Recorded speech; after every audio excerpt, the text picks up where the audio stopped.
යන්න එපා කමලගේ පුතාලා එක්ක කතා කරන්න එපා. ඉතින් මම නම් හිතන්නේ කවුරුත් දන්නව ඇති කියලා ෆැන්ටා කියලා කියන්නේ නාසෙ හින්දා ලෝකෙට ආපු බීමයක් කියලා. මම නම් දන්නේ නාසෙ හින්දා එහෙම මේ ලෝකෙට ආපු දේවල් තියෙනවද කියලා. ඒ කියන්නේ බීම කෑම જાති නම් කොහොම හරි ෆැන්ටා කියලා කියන්නේ අන්නේ විදිහ දෙයක්. ඒ කියන්නේ අර කොකා කෝලා නැති කමට ඒකට ඕල්ටර්නේටිව් එකක් විදිහට තමයි ෆැන්ටා ඇත්තටම එතකොට හදලා තියෙන්නේ බලන් ගියාම. මාර සිද්ධි. ඉතින් අද බලමු කොහොමද අපේ මේ ෆැන්ටා කියන බීම જાතියට නම ආවි කියලා. මේ ෆැන්ටා කියන එක ගොඩක්ම සම්බන්ධ වෙනවා කොකා කෝලාත් එක්කලා. හරිද?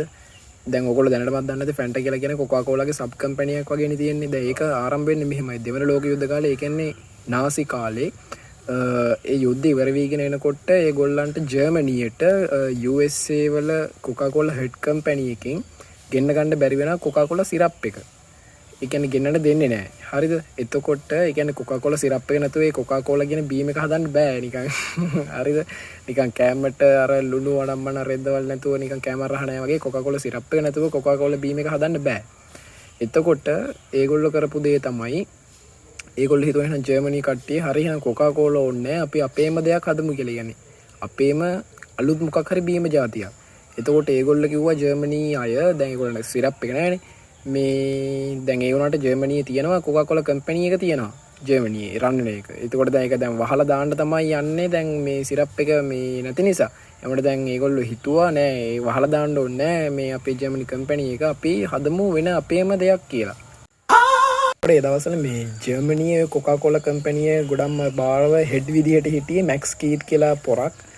එතකොට මේ එයා තමයි යෝකට මුල්ල කටයුතු කරේ. ඒගොල්ලෝ ඊට පස්සේ එයා කිව්වා ඒ කියන්නේ මිනිස්සුන්ව දිරිගන්නවා අපි ඕගලන්ගේ ඉමේජිනේෂන් එක යූස් කරන්න. ඒ කියන්නේ සිතුවිලි චිත්ත ශක්තිය හරි මොකක් හරි අර ක්‍රියේටිවිටි කියලා දෙයක් තියෙන මිනිස්සුන්ගේ යන්නේ ඉමේජිනේෂන් එක යූස් කරලා ඔයාලට තියෙන දේවල් වලින් දැන් ඒ කාලේ මේ සින්ඩර් ඒ කියන්නේ ඇපල් වලින් හදන බීම තිබ්බා. ඊට පස්සේ තව එක සීනි අනම්මන ඒ දේවල් පාවිච්චි කරලා අන්න ඒ වගේ ඉවතලානේ තව ඊට පස්සේ ඒගොල්ලන් තිබ්බා මේ චීස් වල අයින් කරන යොදය වගේ නිකන් එහෙම මොකක්ද එකක් යන්න ඒවා යූස් කරලා එකක් හදන්න. ඊට පස්සේ ඒගොල්ලෝ දැන් ඉමේජිනේෂන් එක යූස් කරලා හදන්න කිව්වේ. ඒ කියන්නේ තමන්ගේ නිකන් ඔය නිකන් හොඳයි කියලා හිතන දෙයක් හදන්න. ඊට පස්සේ ඒගොල්ලෝ එහෙම හැදුවා. හරිද? ඊට පස්සේ ඒක නිකන් මේ දැන් තියෙන ෆැන්ටා වගේ ඔයාලා හිතන මේ පාට නිල් පාට කහ පාට කොළ පාට රතු පාට එහෙම එකක් නෙමෙයි. ඒක නිකන් අර නිකන් ෆෘට් රසයේ තියෙන නිකන් බිවරේජ් එකක් වගේ තමයි ෆෘට් බිවරේජ් එකක් වගේ මේකක් තමයි ඒගොල්ලෝ හැදුවේ. එතකොට මේ දැන් ඒක ඉමේජිනේෂන් එක යූස් කරලා හැදුවේ. එතකොට දැන් ජර්මන් වල ඉමේජිනේෂන් කියලා කියන්නේ ඉමේජිනේෂන් කියන්නේ අපි ඉංග්‍රීසි වල ඉන්නේ.